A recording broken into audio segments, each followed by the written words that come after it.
Let's continue our discussion of Calley Means' book, Good Energy. Today is the sixth part of our interpretation. Earlier, we discussed some scientific findings about diet and metabolic health. At this point, you might be wondering, life is already hard enough. Do we really need to care this much about what we eat? Sure, a healthy diet might help us live a few more years, but is it really necessary to go as far as choosing organic food? Isn't obsessing over it just another form of fixation? That's a fair question. Just knowing that a lifestyle works isn't enough to convince us to adopt it. We also need to know how big the benefits are. Are they large enough to justify giving up some of life's pleasures? We need to quantify effectiveness. In the US, as Means notes, over 92% of people have metabolic health issues. Yet their average life expectancy is still 77 years. If eating sugar happily gets you to 77, and working hard every day to exercise and eat broccoli only gets you to 78, then healthy living seems like a poor trade-off. However, Means doesn't provide a quantitative estimate in her book of how much longer one could live by eating this way. Of course, we understand that calculating life expectancy is complex. But with so much scientific research available, it should be possible to estimate. Now we also have AI. In many areas of medicine, AI has surpassed the judgment of the average human doctor. So I asked the O1 Pro model, using its best knowledge and reasoning capabilities, to roughly estimate the benefits of adopting different healthy lifestyle habits. Here's how I pose the question to O1. Let's assume an average person who eats a highly processed diet, doesn't exercise, and is overweight, with a life expectancy of only 70 years. Based on that, how many extra years of life could be gained by adopting each healthy habit, one by one? I listed 4 factors, and here's how O1 evaluated them. First, if this person stops eating processed foods and eats in moderation, without changing any other lifestyle factors, he or she could gain an extra 2 to 5 years of life.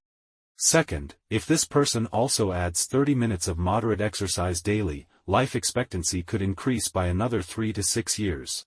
Note the difference here. Exercise appears to offer even more benefit than diet alone.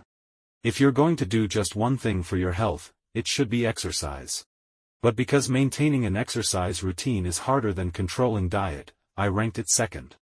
Third, if, in addition to the first 2 habits, the person improves their diet quality, aiming for balanced nutrition, and adding supplements like fish oil, vitamins, and minerals when needed, then another 1 to 3 years could be gained. Fourth, if the person goes even further and chooses organic, natural foods, O1 estimates a further increase of 0.5 to 2 years. So the takeaway is clear. Exercise plus eat less is the key. These 2 alone can extend life by 5 to 11 years. If you want to focus on what truly matters, this is where to start. On top of that, if you have the bandwidth and interest to go further, focusing on what you eat adds another 1.5 to 5 years. But these 4 aren't the whole picture.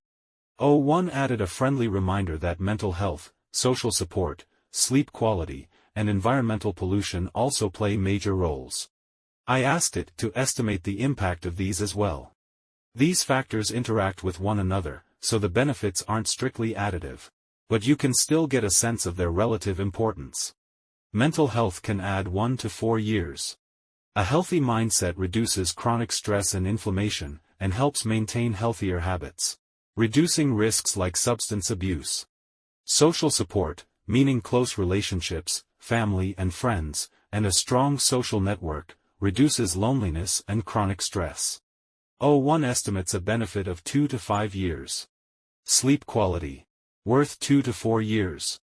Avoiding environmental pollution, such as ensuring clean air, water, and soil, adds 1 to 3 years.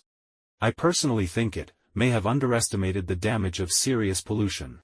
Taking all of these into account, the 8 key factors affecting longevity, ranked roughly from most to least impactful, are 1. Exercise. 2. Moderation in eating. 3. Strong social relationships. 4. Good sleep. 5. Mental health. 6. Balanced nutrition. 7. Low environmental toxins. 8. Organic food. This ranking reflects the order of priorities when making lifestyle changes. For example, if someone doesn't exercise at all, but obsesses over micronutrients, they're missing the forest for the trees. If someone doesn't have healthy social connections, but fixates on organic labels, they've reversed what matters most. But if you're already doing well on the big items and still have energy left, it's worth refining your diet further. Let's suppose medicine doesn't advance, and you have excellent genes. Maybe you can live to 80 without much effort. But if healthy habits could add 10+ years, why not go for it?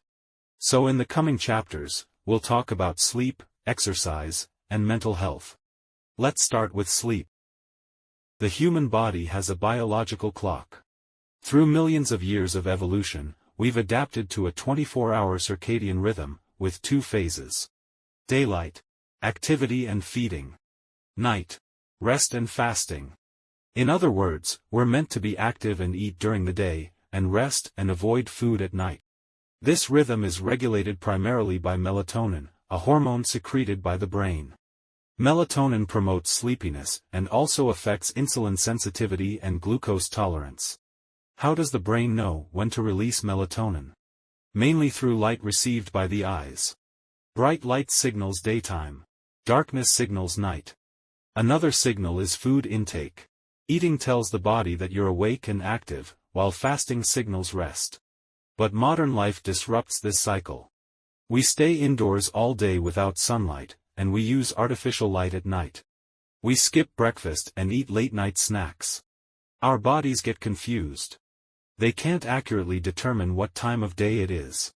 Our biology expects bright light during the day and complete darkness at night, but now we live in a world where the light is weak and constant.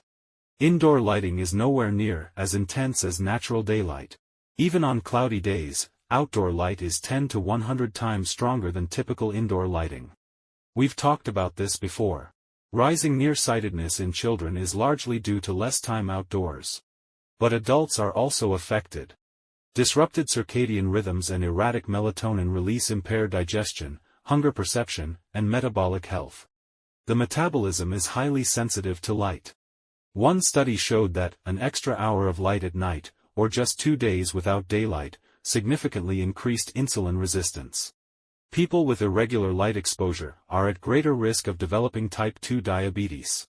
Another study from Brazil looked at overweight women exercising 3 times a week. One group exercised outdoors in daylight. The other group exercised indoors or at night.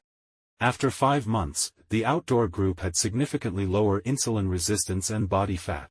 Light also affects serotonin levels and mood.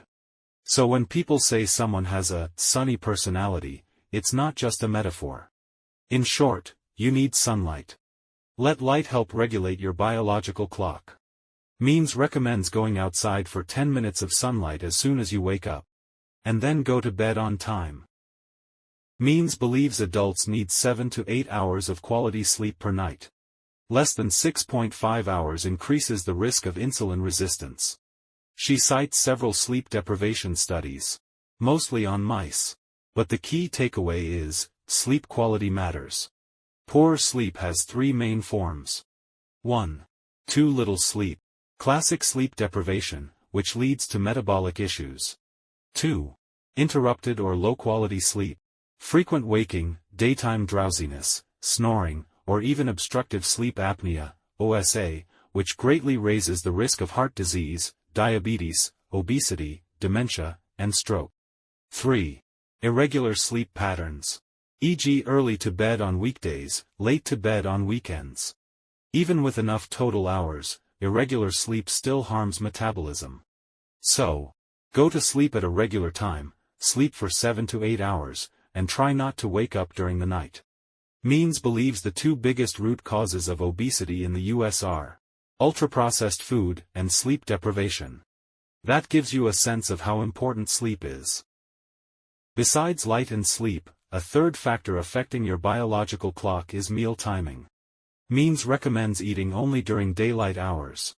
Insulin sensitivity is highest in the morning, meaning your body can process sugar more efficiently with less insulin.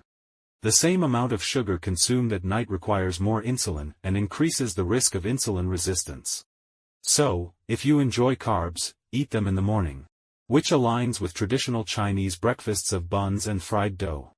A hearty breakfast provides energy for the day, and you'll naturally burn more calories through daytime activity.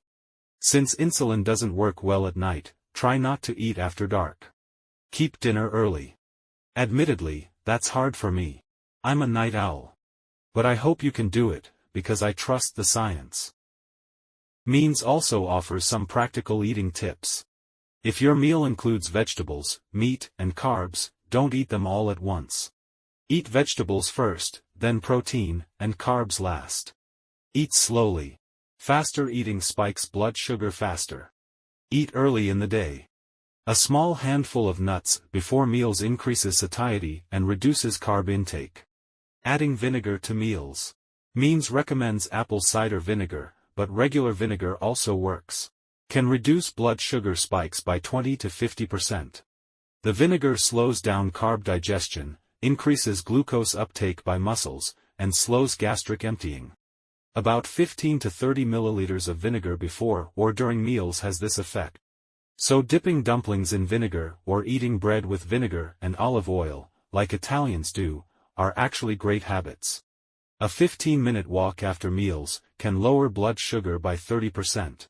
One extreme method is fasting, going without food for days. But you can try intermittent fasting, eating only within an 8-hour window, e.g. 10 a.m. to 6 p.m., and drinking only water outside of that. Hopefully, this section will help you improve your lifestyle a bit. In our modern world, we sometimes wish we could live purely in the mind. But to be healthy, we have to care for the body. As carbon-based organisms, that's simply our destiny. That's it for today's content. Thank you for watching, and I'll see you in the next video. If you feel there is value in this, please like, subscribe to this channel, and leave your thoughts or suggestions in the comments section. Let's grow together and read more good books.